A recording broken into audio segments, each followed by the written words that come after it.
আসসালামু আলাইকুম এভরিওয়ান, আশা করছি আপনারা সবাই ভালো আছেন। আর নাহিদাস কিচেনে আপনাদের সবাইকে স্বাগতম। তো আপনারা স্ক্রিনে দেখেই বুঝতেই পারছেন আজকে আমি কি বানাতে যাচ্ছি। এটি খুবই সহজ আর এই রেসিপিটা সচরাচর আমাদের মারা সবাই বানাতে পারে। আর এই পিঠাটার নাম হচ্ছে চাপটি বা পিঠা, দুই নামেই এটাকে ডাকা যায়। তো আজকের আমি গিয়ে চাল আর নারকেল দিয়ে চাপটি তৈরি করে দেখাবো। চাপটি আপনাদের 2-3 রকমের ভাবেই বানানো যায়। ঝাল চাপটি, আবার ডাল দিয়েও চাপটি করা যায়। তো আজকে শুধু আমি নারকেল দিয়ে চাপটি করে দেখাবো আপনাদেরকে। তো চলুন শুরু করা যাক আজকের মূল রেসিপিটি। প্রথমেই নারকেল ফাটিয়ে নিচ্ছি। আর এই নারকেলগুলো গিয়ে আমাদের একদম ফ্রেশ গাছের নারকেল। তো আমাদের কিন্তু অনেক নারকেল গাছ রয়েছে। তো সেইখান থেকে একটা নারকেল আমি ফাটিয়ে এখান থেকে হাফ নারকেল আমি আমার এই পিঠার মধ্যে দিব।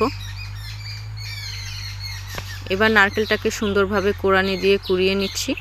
আর এটা বরিশালের ভাষায় কোরানি বলে, আপনাদের অন্যান্য ডিস্ট্রিক্টে কি বলে অবশ্যই কমেন্টে জানাবেন। নারকেলগুলো প্রায় উঠানো হয়ে গিয়েছে। চাপটিটাকে আমি নতুন আতপ চালের গুঁড়া দিয়ে বানিয়ে নিচ্ছি।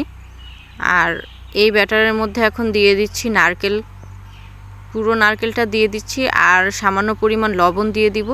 আপনারা যদি মিষ্টি টাইপের চাপটি খেতে চান তাহলে এখানে খেজুরের গুড়টা ব্যবহার করতে পারেন, কিন্তু আমার এরকম দেখা যায় নারকেল আর লবণ দিয়ে যে চাপটিটা তৈরি করা হয় এই চাপটিটাই ভালো লাগে, এর জন্য আমি গুড়টা ব্যবহার করিনি। এবার যেই পাত্রে চাপটিটা বানাবো সেই পাত্রটাতে কিছুটা তেল ব্রাশ করে নিয়েছিলাম আর হালকা গরম হওয়ার পরে চাপটির ব্যাটারটা দিয়ে দিচ্ছি। আর দেওয়ার সাথে সাথে এভাবে একটু ঘুরিয়ে রাউন্ড করে নিতে হবে, না হলে উঠে উঠে আসবে। এবার ঢাকনাটা দিয়ে দিচ্ছি।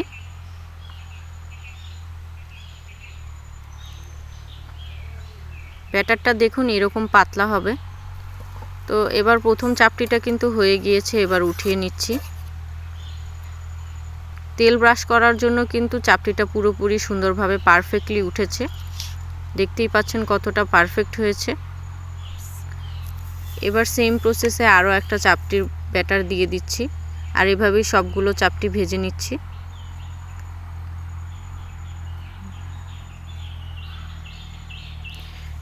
এই চাপটিগুলো বানানো খুবই সহজ, এটা যে কেউ আসলে বানাতে পারবে।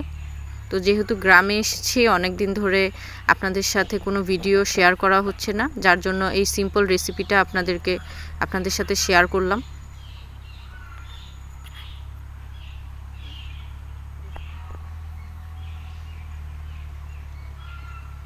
এভাবে আমি 4-5টা চাপটি ভেজে নিয়েছি।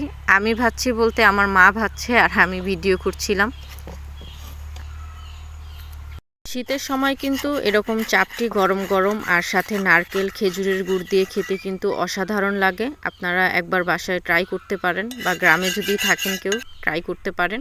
তো আমার চাপটিটা এই তো হয়ে গিয়েছে। তো আমার ভিডিওগুলো যদি আপনাদের ভালো লেগে থাকে তাহলে অবশ্যই আমার চ্যানেলটি সাবস্ক্রাইব করবেন, কমেন্ট করবেন ভিডিওতে। ভালো থাকবেন, সুস্থ থাকবেন সবাই। Thank you.